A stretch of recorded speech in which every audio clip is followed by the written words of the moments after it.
ఆహ్, చైనా గురించి గొప్ప చైనా, లేకపోతే గాండ్రించు రష్యా, గర్జించు రష్యా లాంటి నినాదాలు. ఇలాంటియన్నీ గూడా మా చిన్నప్పుడు చూసేవాళ్ళం. ఇప్పటికి కూడా ఆ బుద్ధయితే మారలేదు.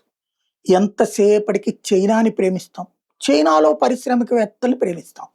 రష్యాని ప్రేమిస్తాం. రష్యాలో పారిశ్రామికవేత్తలను ప్రేమిస్తాం. భారత్‌ని ద్వేషిస్తాం. భారత్‌లో ఉన్నటువంటి పారిశ్రామికవేత్తని మాత్రం దూషిస్తాం, ద్వేషిస్తాం. అక్కడోళ్ళు చేస్తే బూతు, అక్కడోళ్ళు చేస్తే నీతి, ఇక్కడోళ్ళు చేస్తే బూతు. పుట్టినప్పుడు తల్లి కడుపులో ఉన్నప్పటి నుంచినే భారతదేశపు ద్వేషాన్ని పెంచుకుంటున్నారా? లేదా పెరుగుతున్నప్పుడు చదువులతో పాటుగా మీరు వెళ్తున్న విద్యార్థి సంఘాల దగ్గర నేర్చుకుంటున్నారో ఒక్కసారి ఆత్మవిమర్శ చేసుకోండి. ఎందుకంటే క్యాపిటలిజం అంటే అంబానీ, అదానీ, మెగా, షిర్డీ సాయి కాదు. ప్రభుత్వ సహాయంతో కాకుండా రెక్కల కష్టం, బుద్ధి బలంతో సంపాదించాలి. ఆ సంపదను అనుభవించే సర్వహక్కులు మీకే ఉండాలి. అది క్యాపిటలిజం. మరి ఇప్పుడు ఎవరన్నా వ్యాపారస్తుడికి అంబానీ వచ్చి డబ్బులు ఇస్తున్నాడా? లేకపోతే అంబానీ వచ్చి హోటల్ పెడుతున్నాడా?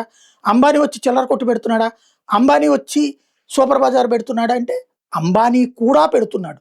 డీమార్ట్ ఉంటది. అంబానీ మార్ట్ ఉంటది. అంబానీ మార్ట్‌లోనే కొనుక్కొని ఏ ప్రభుత్వం చెప్పదు. డీమార్ట్‌లోనే ఎక్కువ మంది వెళ్లి కొనుక్కుంటారు.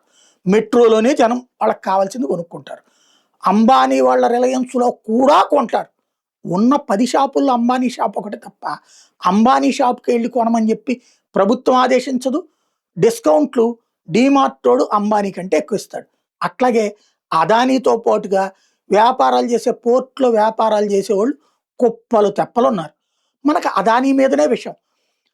మనకి ఇక్కడ ప్రధానమైనటువంటి సమస్య ఏంటంటే, ప్రజలు ఎవరి రెక్కల కష్టం మీద ఆళ్ళు బతుకుతారు. ఆ రెక్కల కష్టం ఎవడు లాక్కోవట్లేదు.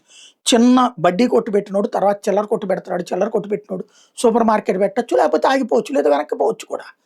అంబానీ, అదానీనైనా అనిల్ అంబానీ ఏమయ్యాడు? ఒకప్పుడు ఒక వెలుగు వెలిగినోడు. పడిపోలేదా? విజయ్ మాల్యా ఒకప్పుడు వెలుగు వెలిగినోడు. పడిపోలేదా? వ్యాపారంలో హెచ్చుతగ్గులుంటాయి. అది సహజంగా నడుస్తుంటది. కానీ అంబానీ, అదానీలుని నాశనం చేస్తే, ఈ దేశపు పారిశ్రామికవేత్తలు దూషిస్తే, ద్వేషిస్తే వాళ్ళు విసిగిపోయి మిట్టల్లాగా విదేశాలెళ్ళిపోతే, అప్పుడు మన చైనా వాడు బాగుపడాలి, మన రష్యా వాడు బాగుపడాలనేటటువంటి మనస్తత్వం ఏదైతే ఉందో, ఇది మనిషి పుట్టుక పుట్టినోడెవడు చెయ్యకూడనిది. ఒక తల్లికి పుట్టినటువంటి వాడెవడు చెయ్యకూడనిది.